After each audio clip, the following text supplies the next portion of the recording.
guys? Welcome back to Days of Darkness and welcome to my review of Night of the Living Dead. This one came out in 1968, starring Dwayne Jones and Judith Dee, and was written and directed by the legend himself, Mr. George Romero. Fuck, man. Coronamania is back, baby. I thought about it for a little while. I'm like, do I bring back Coronamania? I mean, we're still in this fucking pandemic. At the time of Coronamania 1, I was still in that mindset of, okay, you know, this sucks, but we're going to get through it, and people are people. So we haven't gotten through it. I will leave that where it lies. That's not why we're recording this right now, Alex. But since we're still in it, and, you know, people are kind of down that we're still in it, I thought, why not have some fun with it at least? So, here we are. Coronamania 2. Part 1, Night of the Living Dead. Now, just to hop right into this, man, what a revolutionary film in the horror genre. Before this, zombies were not a thing, you know? You had, like, voodoo-possessed people that you could somewhat consider to be a zombie, obviously. And, you know, stuff like Frankenstein would be the biggest example of bringing the dead back to life. But you really didn't get the classic, old-school, just run-of-the-mill zombie until Night of the Living Dead. And, you know, it establishes so many rules. I really don't consider these to be spoilers because it's a fucking zombie movie. Anyone, whether you've seen this movie or not, you know the rules that I'm about to say. You know, obviously they eat people. If you get bitten, you turn into a zombie. You have to shoot them in the head to kill them. And overall, man, I think this movie just changed. I know. This movie changed the fucking game with horror in a lot of respects. This film's violent as hell, too. You know, in the context of the late 60s, it was very rare to see something like this. Like, from a blood and gore perspective. Obviously, you know, later on, very soon we would get other films that kind of increase the gore, and obviously where we are at now. I guess that makes sense. but yeah, man, this film is just so damn important to the horror genre, which already gets a pass from me, but not only that, just culturally. And in America, it was very, very rare for a black man to get the lead and not only just a horror film, just a film. It didn't happen a lot, you know? And to see Dwayne Jones in this role as this fierce hero, which he's not like an overly heroic character or anything like that. He's just a guy trying to survive, but he takes that leadership role by the balls. And he runs with it. And Dwayne Jones as Ben does a fucking incredible job in this. He's, as far as performances, he's my favorite actor in the movie, without a doubt. And props to George Romero, because when he cast Dwayne Jones as Ben, he said multiple times, he's like, I didn't cast him because he was black. I casted him because he was the fucking best actor we had. You know, he's the best one that read the script. I think that says a lot, you know, and some people debate on whether or not that was actually the case, and maybe he wanted to, you know, be a little innovative. Whatever they say, I'm going to take the man's word for it. But yeah, Dwayne Jones does an incredible job. Everyone gives a pretty solid performance. There are some negatives here, obviously. It's not a perfect movie. We have some characters making some very stupid decisions here and there, you know.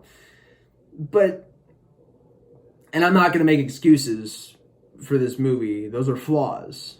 But I think just you add how entertaining this movie is. Even now, I have fun with this movie. Like, I dig it. It's simple, but it's effective. I think it's so good at being a zombie film. And it, at the time, wasn't really going up against anything else because it's the first of its fucking kind. And obviously George Romero would later on be known for his zombie films, but he was working with a blank slate, man, and they created a subgenre just like that. That's difficult to do, man. So overall, flaws be damned. I absolutely 100% recommend this movie.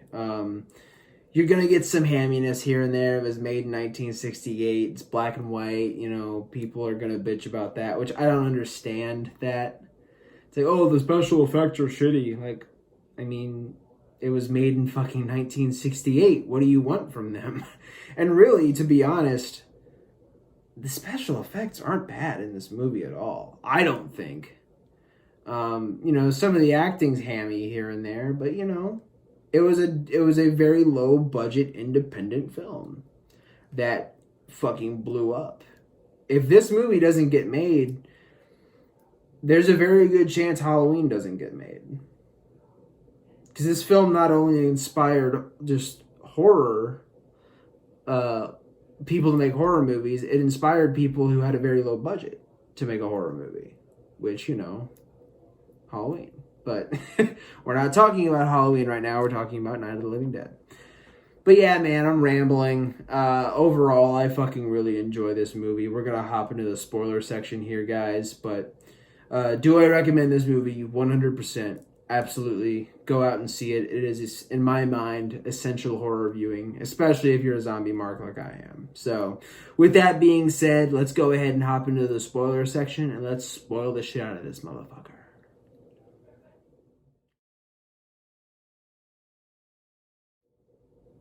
Alright, spoiler time. Your ass has been warned. Now, let's just hop right into it, man. Right off the gate, I just gotta say, I love the opening of this film. I am a sucker for old school, black and white, freaky fucking movies, man. I dig it, dude. I fucking love it. Just that old, grainy feel to it. Obviously, when this movie was made, color films had already been a thing, but, you know, with the budget being what it was very expensive to make color film back then, which is so hilarious looking at it now. But yeah, man, they weren't working with a high budget whatsoever, so it's cool to get that grainy feel to it, man. I fucking love black and white movies. I'll pop it in Dracula or The Mummy or Frankenstein any fucking day of the week, you know. I fucking love it. And this is easily one of the coolest, like just them in the graveyard visiting their dad, and it's Barbara and Johnny. And he gives, in my mind, one of the most iconic lines in all of horror. They're coming to get you, Barbara. Like, that's just such a fucking, and you know, at the time I would imagine they just think of it as a throwaway line because it doesn't really, I mean, it's foreshadowing because they indeed come to get her, you know, but it's foreshadowing for sure. But, you know, I don't think that line was written with it being, I don't think that line was written to be this iconic thing. Really, no line in a movie's ever written for that. Fans just grab it and they fucking run with it, man. And that is easily the line of this movie. That is the moment of this movie, is they're coming to get you, Barbara. And it happens in the first, 10 minutes. But yeah, man, it's cool. I love how just boom, like that, this movie is. Like, they're in the graveyard. You get a little something going on the radio, but Johnny just shuts it off. I think it was Johnny that shut it off. And he shuts it off, and you're like, okay, what the fuck was that? And then they see that he's kind of messing with her and scaring her. Insert they're coming to get you, Barbara. And sure enough, the zombie comes out, and they think it's just some normal guy. Johnny's kind of antagonizing her again, and she goes to apologize to this man, and he fucking attacks her, and we get the very first zombie scene ever. Which is just, it's watching history every time, and I fucking love it. But yeah, man, as soon as that happens, she rushes off the car. Johnny gets killed when his head gets bashed into a fucking rock. And yeah, man, she goes to the house. She hunkers down. We meet Ben by that point, who helps her out, and then we're off to the fucking races, man. Night of the Living Dead, here we go. One little flaw I had with this is just right off the gate, I was like, because I saw the woman who, like, they pan to every once in a while, who's like, her face is just gone and her eye is hanging out and she's dead because she was eaten by zombies. But I'm like, why didn't she come back as a zombie? Like, and you forgive stuff like this, but that was definitely a glaring, like, well, what the fuck, kind of thing. I mean, it's nothing that ruins the film, obviously, but that was just something I noticed. I'm like, why didn't that thing become a zombie, or that person become a zombie? One thing that I hear people bitch about a lot with this movie is the depiction of Barbara. Dwayne Jones is the lead here. He is the strong, independent-minded, heroic leader in this movie. And Barbara is, people say that, oh, she's so weak in the movie and she doesn't do anything and yada, yada, yada. I need to defend the decision to make her that way for a second. Because, a lot of people come at it from the angle of, oh, just another typical damsel in distress or whatever, Which I'm not going to act like movies favored women at this time at all. It was a miracle, like I said, to have a black man in the lead role of a film, of any film at this point. So, people talk about that, but then they're like, yeah, but the woman character is weak, of course. I need to defend this decision for a second. Number one, I have no problem with women being strong in movies. I don't need it all the time. Characters are characters, and every character is supposed to be different. That being said, you need to step into this situation. This woman, now I'm just speaking purely from a character's point of view. This woman just watched her brother get fucking killed, get his skull bashed in on a tombstone. I don't know why that word escaped me for a second, but there we go.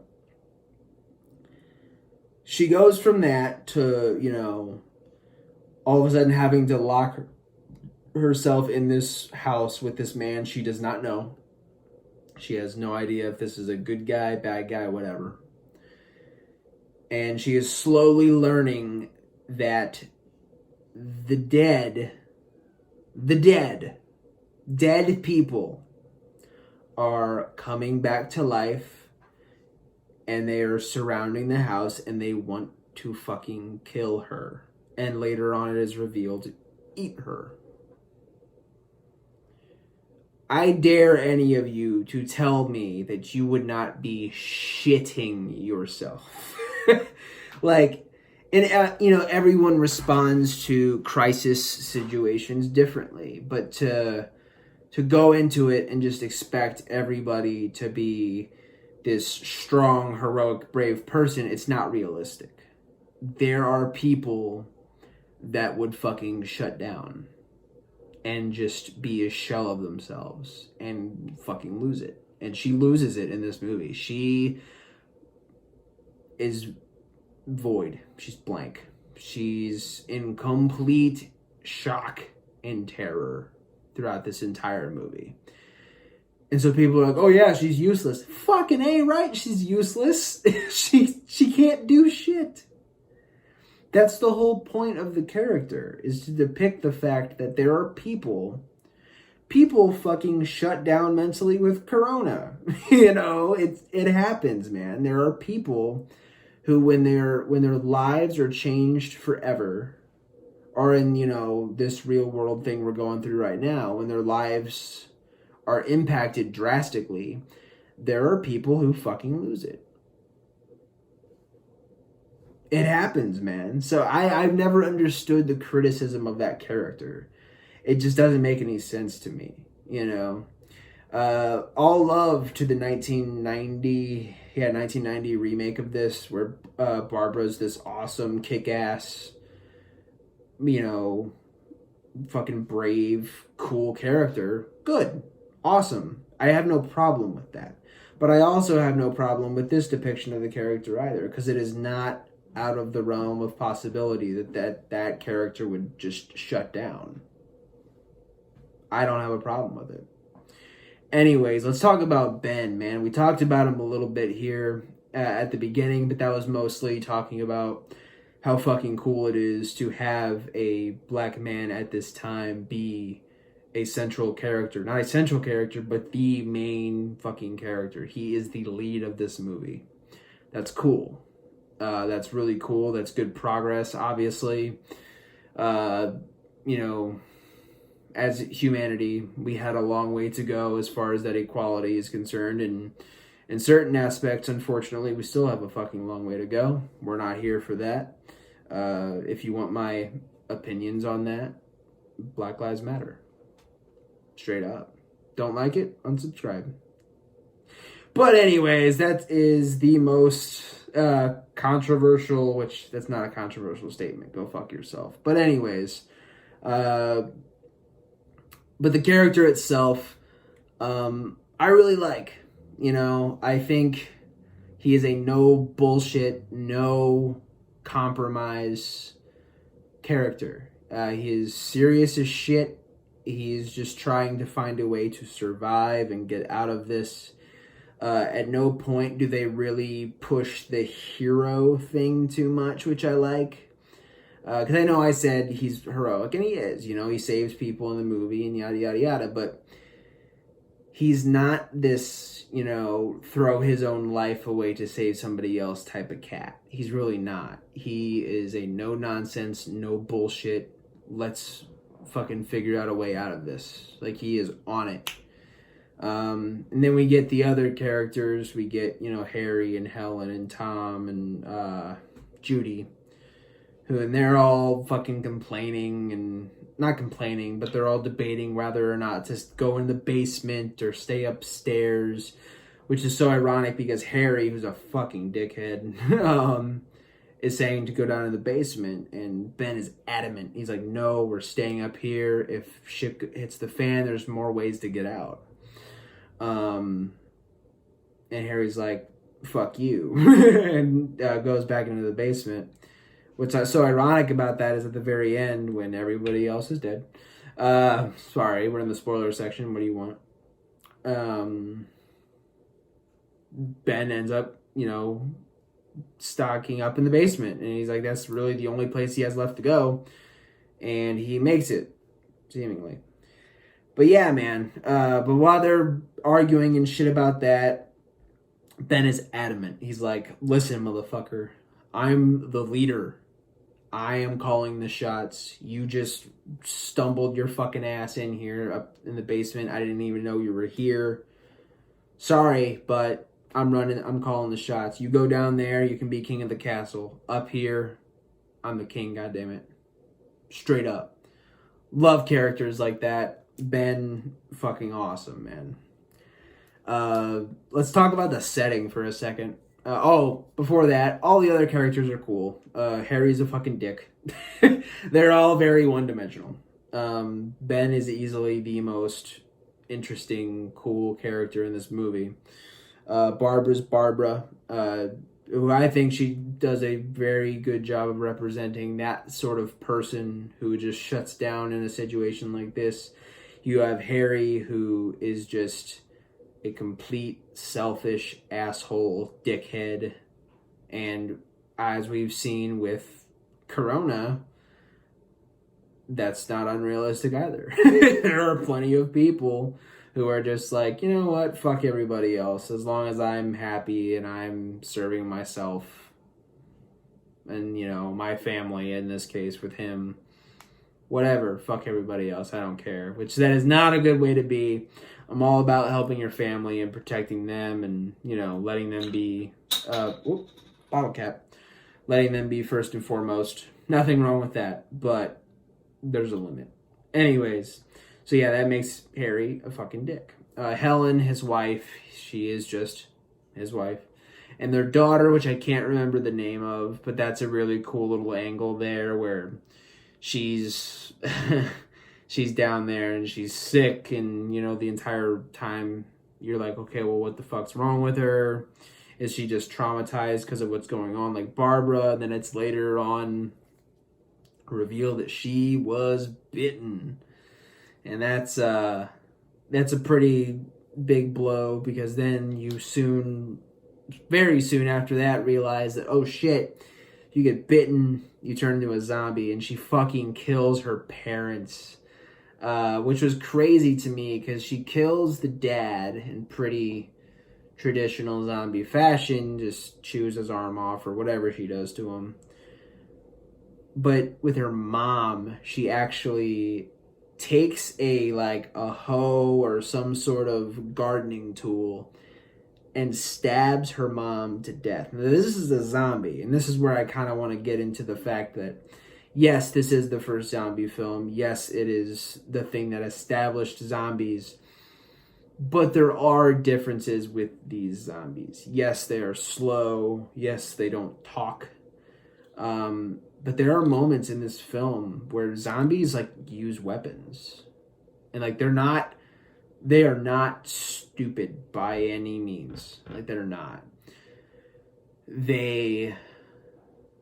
While they're slow, they're very smart. So, there's scenes of a zombie tries to use a brick to break into, it doesn't just lumber up against it and it's oh, he takes a fucking brick and is trying to break into the car that they're in. These zombies are not stupid whatsoever, which I really like. I think that's actually a little more scary.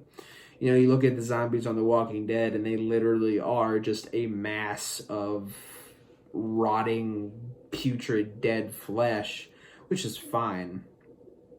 They grab you and stuff like that and eat you and all that good shit. But there's something to be said about how scary it would be to have a zombie, a living dead person, take a brick or take a club and try to break down a door. To me, it adds a whole new dimension of fear, which I really like. Obviously, they would, even with the George Romero stuff, they would do away with that a little bit. But I fucking dig it, man. I think it's cool. I think it makes this movie unique. But yeah, man, so... oh, man. Let's just talk about that ending, though. Because the ending here, again, I'm not going to just retread the whole movie. If you want that, watch the fucking movie. But the ending here, man, is fucking heartbreaking. It's pretty rough. At this point, everyone's dead, even Barbara. In a pretty cool moment, gets, taken. I can't remember what led her to being in that position to save my life. But she gets... she's about to be taken by these zombies. I think... No, she rescues Helen before Helen gets fucking killed by her daughter. But yeah, she rescues Helen, and while the zombies are taking her out, or beginning to drag her out of the door to, eat her, Johnny is actually the one that makes her lock up again, because she sees her zombified brother. And yeah, he came to get her, They came to get her like he said they would. And there they are. Very, very cool moment. I don't know how realistic it is that he would be, right there, but fuck it. It's a fucking movie, dude. Who cares? That's one of those things that I just think it's fucking cool, so why would you even nitpick that? But anyways, so yeah, she gets killed. The young couple get blown up in this car when they try to get gas to drive out of there, and bada bing, bada boom. Everyone's dead except for Ben. And Ben even though he adamantly stated, no, we're not going into the basement, he ends up having no choice. Goes down to the basement, has to kill or re-kill Harry and Helen in their zombified forms, and then kills the daughter, who is also a zombie. And then he has to just wait out the night, and eventually the zombies go away, and they all get picked off by the guys. I guess they're cops. Basically, they're cops. They're all running around the town, killing all the zombies and stuff like that. And it was cool. And I didn't even mention that. It was cool kind of seeing news clips and stuff of just how people are reacting to this new epidemic going on of these people rising from the dead and eating people's flesh. And, you know, it was kind of cool to see some of those news segments and they're interviewing the cops. I kind of glossed over that because, again, this is not a plot rundown of the movie. I'm talking about it. I'm shooting the shit. But, it was cool to see that. But anyways, so they're running around. It is morning now. And they're capping anything that moves. They see a zombie running around. Boom, dead. Throw it in the fire. So this, and then the tragic part of this is Ben survives the night. He survives. He made it, you know? And he gets out of the basement, he sees the cops, and he's like, holy shit. And then, you know, the cop, they're not even thinking about it. They're basically thinking, in my mind, there's no way anyone fucking survived that. You know, there's no way. So he must be a zombie. And then they fucking aim at him, and he's a good distance away, so he can't really say anything or react. He has no time to react, and he's like, there he is, take him out. And boom, Ben just gets shot right in the fucking head. Just like that. And it's like, every time I watch this movie, that scene just sucks the air out of me. I'm like, oh, fuck, man. Bleak ass ending to this movie. You get the credits where they're, you know, it's still frames of them dragging his body out and throwing it into the pile of dead zombies, and then they burn him. They burn his body along with the rest of them, and I'm like, fuck, dude. Like, very, very bleak ending for a pretty bleak movie. But yeah, man. Overall, I fucking adore this movie. What can I say? I really, really like Night of the Living Dead. I think the setting is cool with the house. It's just such a small, intimate environment where these combustible elements and the people, it's a good space for them to interact. This movie doesn't reinvent the wheel because it doesn't have to, because it invented the fucking wheel, known as the zombie film. So anyone who's like, oh, well, you know, it's okay, doesn't really, you know, blow my balls off. Well, motherfucker, George Romero invented the idea of the zombie. This movie doesn't have to reinvent the wheel. It made the wheel. So, But anyways, and those are legit things I've heard people say. You know, obviously there are better zombie films than this. It can only get better. But to me, you don't get those zombie films without Night of the Living Dead, 1968. You just don't. Sipskis. But yeah, guys, that'll do it for the review portion. But we still gotta get into my favorite part. We gotta get into the blood, the guts, and the gory bits. We gotta get into my kill of the film. Stick around.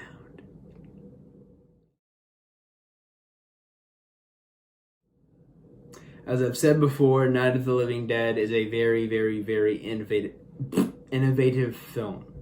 From having just the idea of the zombie be a thing, fucking incredible. This movie invented the zombie. To having, like I said, a black man being the lead of a horror movie and how culturally important that is for us as the human race.